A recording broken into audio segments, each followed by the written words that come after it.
குரு பிரம்மா குரு விஷ்ணு குரு தேவோ மகேஸ்வரஹா குரு சாட்சாத் பரபிரம்மா தஸ்மை ஸ்ரீ குரவே நமக.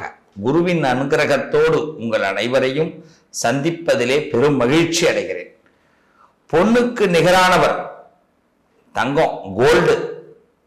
நம்ம மேல சில பேருக்கு பார்த்தீங்கன்னா கோல்டாலேயே நம்மளை உருவாக்கக்கூடியவர் குரு பகவான். அது இன்னைக்கு இருக்கிற கோல்டு விலை என்னன்னு உங்களுக்கு தெரியும், நினைச்சு பாருங்க. இன்னும் சில பேருக்கு பார்த்தீங்கன்னா கோல்டோட துவில்கள் அப்படி ஊதி விடுவார் மேல.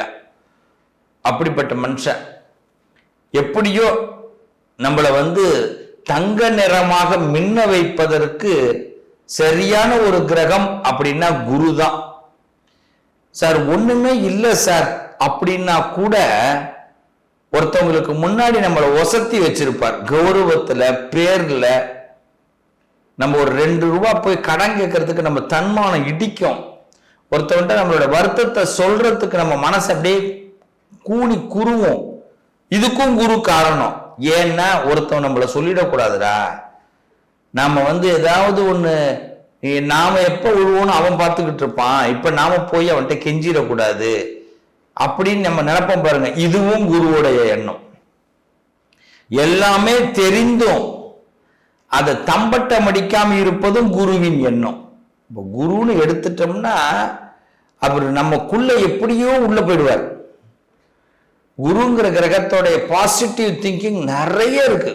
நெகட்டிவ்ங்கிறது குரு கிட்ட கிடையவே கிடையாது. கால் கடுக்க நிக்க வேண்டிய நேரமாக இருந்தாலும் வருத்தப்படாமல் நிக்கக்கூடிய கிரகம் அது. ஒரு மனிதனோட வாழ்க்கையில இப்ப கால் கடுக்கிற நிக்க வேண்டிய நேரம். ஒரு மனுஷனுக்காக நிக்கிறோம், வேலைக்காக நிக்கிறோம், ரேஷன்ல நிக்கிறோம் இல்லையா? இதான உண்மை.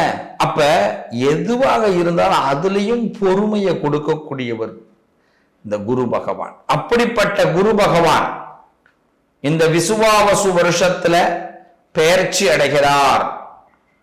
இந்த பெயர்ச்சி ஏறத்தாழ ஒரு 16 மாதங்கள் நம்ம வாழ்க்கையில கம்பல்சரி 12 மாதத்தை அவர் கடந்து நம்ம வாழ்க்கையில ஒரு பெரிய மாற்றத்தை உருவாக்க போகிறார். அடுத்த வரக்கூடிய குரு பெயர்ச்சிக்கு 3 மாதங்களுக்கு முன்னாடி வரைக்கும் நம்மளுடைய லைஃபை ஒரு பெரிய அளவுல சக்சஸ் பண்ண வைக்க போறார். குரு கொடுக்க எந்த கிரகமும் கெடுக்க முடியாது. கொட்டி கொடுக்க போகிறார் குரு பகவான் அத்தனை ராசிக்கும். அவர் எப்படி கொட்டி கொடுக்க போறார்? அவர் கொட்டுறதை நாம் எப்படி அல்றது? சிந்தாம செதறாம நமக்கு தேவையானதை எடுத்துக்கணும். இந்த உலகத்துல நாம நிம்மதியா வாழ்றதுக்கு ஒரே ஒரு வழி மதி நுட்பம், புத்திசாலித்தனம். இவ்வளவுதான். ஃபோர்ஜரியோ இல்லை இன்னொருத்தவனை கெடுக்கிறதோ இல்லை இன்னொருத்தவனுக்கு தண்டத்தை ஏற்படுத்துறதோ கிடையாது. மதிநுட்பம். எதை செய்தாலும் தொழில்நுட்பத்தோடு அறிவு நுட்பத்தோடு செய்யும் பொழுது 100% குருங்கிற கிரகத்தினால் நமக்கு வலிமை கிடைக்கும். அப்படிப்பட்ட குரு இந்த பெயர்ச்சியின் மூலமாக எல்லா ராசிக்கும் சிறப்பான யோகத்தை கொடுக்கிறார். ஒரு ராசியை உள்ள போய் பார்க்க போறோம். பார்க்கலாமா? கொட்டி கொடுக்க போகும் குரு கடகம். கடக ராசிக்கு குருவுக்கும் ரொம்ப பெஸ்ட் ஃப்ரெண்ட்ஸுப்பா. எப்பயுமே கடக ராசிக்காரவங்களுக்கு முருகனுக்கும் ரொம்ப பிடிக்கும். எப்படி தெரியுமா? நீங்க கடக ராசிக்காரவங்க முருகனை வெறுக்கிறதாவே வச்சுப்போம். ஒரு காலகட்டத்தில் முருகனை ரொம்ப பிடிக்க ஆரம்பிச்சிடும். வேல் கிடைக்கும், கண்ணுல வேலா தெரியும், கண்ணுல பார்த்தீங்கன்னா நிறைய மயில் தெரியும். திடீர்னு பார்த்தீங்கன்னா மேக்கப் அழகா போட்டுப்பாங்க.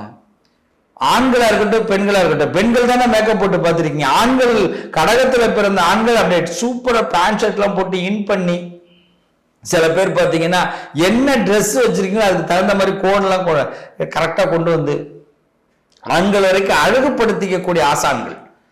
இப்படிப்பட்ட கடகத்திற்கு இப்ப சூப்பரா 12ஆம் வீட்டுக்கு வராருங்க. என்னங்க நீங்க பேசுறீங்க? 12ஆம் வீடு சூப்பர் வீடுங்கிறீங்க. இது என்ன உண்மையா? ஏன் உண்மை இல்லை? எதுக்கு சம்பாதிக்கிறீங்க? நான் எல்லாரையும் கேட்கிறேன். எதுக்கு சம்பாதிக்கிறோம்?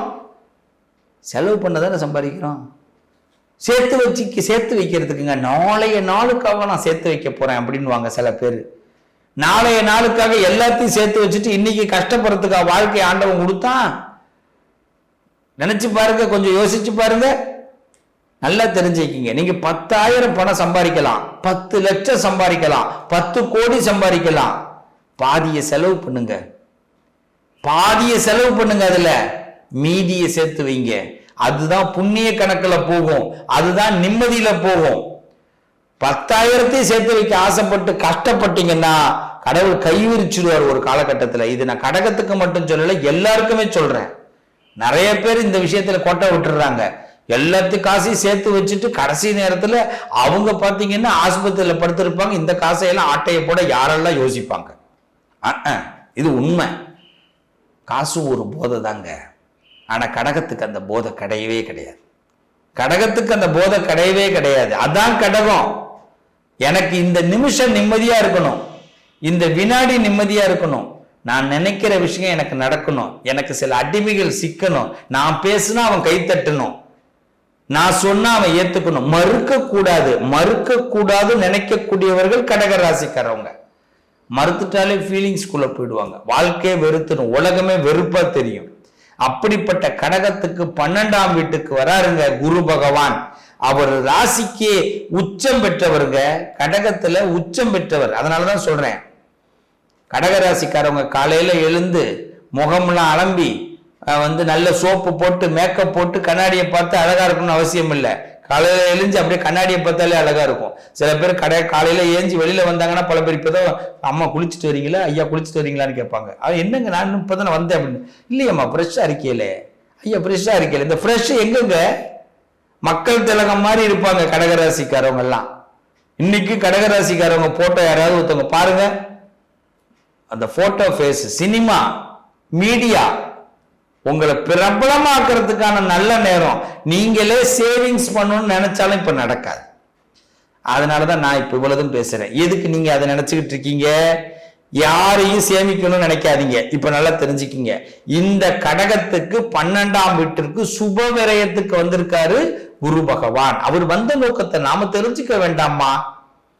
அவர் என்ன பண்ண போறாரு? நல்ல செலவு கொடுக்க போறாரு. அவர் உங்க வீட்டுல உச்சம் பெற்றிருக்காரு. கடகராசிக்காரங்களாம் 12ஆம் இடத்துக்கு வந்துட்டாரு, அச்சோ 12ஆம் இடத்துக்கு வந்திருக்காரு, நான் பிசினஸ் பண்றேன், போச்சுடா எல்லாம் விரயம். விரயம்னாலே எல்லாம் ஓடுறேன்யா. நான் ஒன்னே ஒண்ணு கேட்கிறேன், வண்டியில போடுறோம் பெட்ரோல், அது காலியாக திருப்பி போட்டுக்கிட்டே இருக்கிறோமே, எப்படி போடுறோம்? பேங்க்ல நம்ம பாக்குறது கிடையாது. பணம் பேலன்ஸ் கம்மியா வருது. அதை பல பேர் ஞாபகப்படுத்துறாரு. இன்னைக்கு சார் உங்க பேங்க் பேலன்ஸ் கம்மியாகிட்டு இருக்கு, நீங்க இந்த மாசம் 5ஆம் தேதி டியூ கட்டணும், 7ஆம் தேதி டியூ கட்டணும். தூங்க விட மாட்டேங்கிறான், 3 மணிக்கெல்லாம் எழுப்பி விட்டுறோம். அதுவும் இப்பெல்லாம் பாத்தீங்கன்னா ராத்திரி 12 மணிக்கு பேங்க் டியூ எடுத்துருது. காலையில பொழுது எழுந்து பார்த்தா நம்ம காலையில 3ஆம் தேதி தான் சார் எனக்கு டியூ, நான் காலையில கொண்டு போய் கட்டலாம்னு நினைச்சு கடகராசிக்காரங்க எழுந்து போவாதீங்க. 2ஆம் தேதியே எடுத்துடுறான். 2ஆம் தேதி ராத்திரி முடிஞ்சு 3ஆம் தேதி 12:01 காலையில வர மெசேஜ் டிங் டிங், உங்க பேலன்ஸ் இல்லை, நீங்க பெனால்டி கட்டணும்னு வரும். இல்லைன்னா நீங்க பேலன்ஸ் எடுக்கப்பட்டது அப்படின்னும், நீங்க பேலன்ஸ் 0 அப்படின்னும். நமக்கு தேவையா பாருங்க. அப்ப பணம் எடுக்கிறவன் நமக்கு ஐடியா கொடுத்துனே இருக்கிறான். அவன் முன்னாடியே சொல்லுவான் 3ஆம் தேதி உங்களுக்கு டியூ, ஞாபகப்படுத்துறான். மகாராசன் நல்ல மனுஷன். இன்னைக்கெல்லாம் 4 கிழமையெல்லாம் தெரியாம இருந்தோம். இப்பெல்லாம் கடன் வாங்கினதுனால எல்லா கிழமையும் நமக்கு 4 கிழமையாவே தெரியுது. இப்படி கடகராசிக்காரர்கள் சுழண்டு கொண்டிருக்கிறாங்க, உழண்டு கொண்டிருக்கிறாங்க. அப்படிப்பட்டவங்களுக்கு 12ஆம் இடத்துக்கு வராரு குருனா சுபவிரயத்துக்கு வராரு. நல்ல செலவு பண்ண வைக்க போறாரு, செலவை சந்தோஷமா பண்ண வைக்க போறாரு. இதுக்கு முன்னாடி நான் 1 ரூபா கொடுத்தேன்னா இனிமேல் 2 ரூபா கொடுப்பேன் சார். நான் ஒரு ஹோட்டலுக்கு போறேன், சாப்பிடுற காசை விட கொடுக்குற டிப்ஸ் அதிகமா இருக்கும். இதுதான் கடகத்தோட நிலை, தெரிஞ்சுக்குங்க. நான் சாப்பிட்ட சாப்பாடு ஒரு டீ தான் சாப்பிட்டுருக்கலாம், 25 ரூபா வச்சுப்போமே, 30 ரூபா வச்சுப்போம். அந்த பேரருக்கு 20 ரூபா, வாசல்ல நிக்கிற செக்யூரிட்டிக்கு 20 ரூபா. அப்ப ரேட் என்னாச்சு? 30, இது ஒரு 20. இதை விட இது அதிகமா போயிடுத்த. ஆமா, இதுல யாரும் ஃப்ரெண்ட்ஸ் எல்லாம் வராம இருக்கணும். எவனையாவது பார்த்துட்டோம்னா அவனுக்கு ஒரு 20 ரூபா போறது தெரியாது. இப்படிப்பட்ட மனுஷங்கள்ட்ட எல்லாம் போய் விரயமாக போகுதுன்னு சொன்னா எங்கேயாவது எடுக்குமா?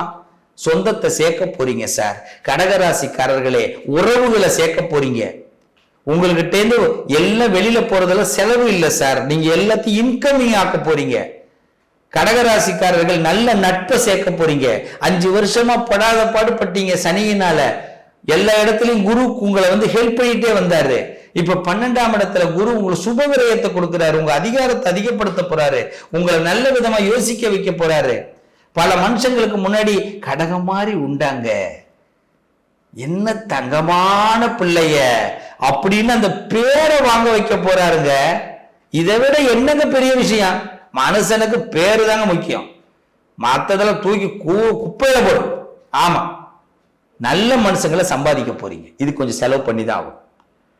அறிவை செலவு பண்ண போறீங்க, நேரத்தை செலவு பண்ண போறீங்க, கூடுதலா உழைக்க போறீங்க, இன்ட்ரெஸ்டா உழைக்க போறீங்க, நல்ல மனுஷங்களை சேவிங்ஸ் பண்ண போறீங்க, நல்ல செய்திகளை சேவிங்ஸ் பண்ண போறீங்க, நிறைய விஷயத்துக்குள்ள இறங்க போறீங்க. உங்க பிரெயினை சூப்பரா டியூன் பண்ண போறாரு இந்த குரு பகவான். சோ இது குரு பயிற்சி. கொட்டி கொடுக்கிறார் குரு. கெட்டிக்காரத்தனமா புடிச்சிக்க வேண்டியது கடகத்தோட வேலை. பயப்படாதீங்க, திமிரா இருங்க, தைரியமா இருங்க. உங்களை என்னைக்கு நீங்க கீழே இறக்கிக்காதீங்க. வாழ்த்துக்கள், நல்லதே நடக்கும். ஒரே ஒரு பரிகாரம் தான், எல்லார்கிட்டையும் பிளஸிங் வாங்குங்க, நல்லா இருப்பீங்க, நல்லதே நடக்கும்.